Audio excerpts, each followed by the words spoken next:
Recipe ব্লগে আপনাদের স্বাগত জানাই। আমি আজকে চটপটা আমের চাটনি বাড়িতে বানিয়ে দেখিয়েছি। এই আমের চাটনিটা ঝাল মিষ্টি টক আপনারা সমানভাবেই পাবেন। খুব সুন্দর খেতে লাগে এই চাটনিটা। আপনারা তো অনেক রকমের আমের চাটনি খেয়ে দেখেছেন, আমার মতন একবার বাড়িতে বানাবেন, খেয়ে আমায় কমেন্টে জানাবেন।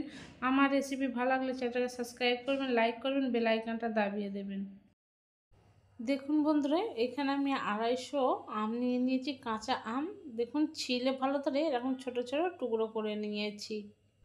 এখানে আমি বড় বাটির হাফ বাটি চিনি নিয়ে নিয়েছি। আপনারা যেরকম মিষ্টি খাবেন আপনাদের পরিমাণ মতন নেবেন। এখানে আমি 1 বাটি কাজু নিয়ে নিয়েছি। দেখুন কাজুগুলো আমি বীজখান থেকে ভেঙে নিয়েছি।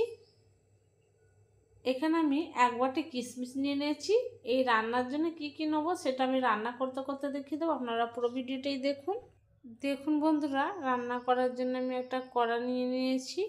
এর মধ্যে আমি অল্প করে তেল ঢেলে দেবো। তেলটা ভালো করে গরম করে নেব।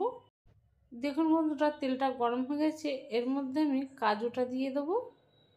এর মধ্যে আমি কিশমিশটা দিয়ে দেবো।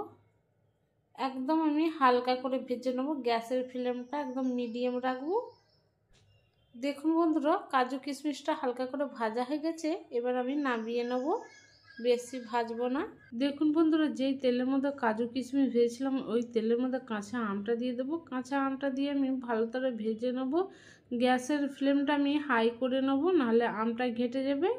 ঘেটে গেলে আমের চাটনিটা ভালো লাগবে না। দেখুন বন্ধুরা, আমটা ভালো করে আমি ভেজে নিয়েছি। দেখুন একটু সে কিন্তু ঘাঁটে না। এবার আমি নামিয়ে নেব।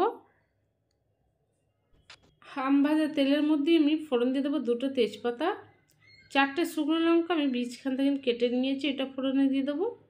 1 চামচ আমি 5 ফোড়ন দিয়ে দেবো। 5 ফোড়নটা হালকা করে ভাজা হয়ে গেলে পানি দিয়ে দেবো।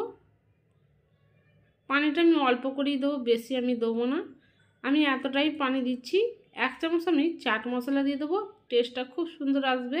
হাফ চামচ আমি কালো গোলমরিচ দিয়ে দেবো ঝালটার জন্যে।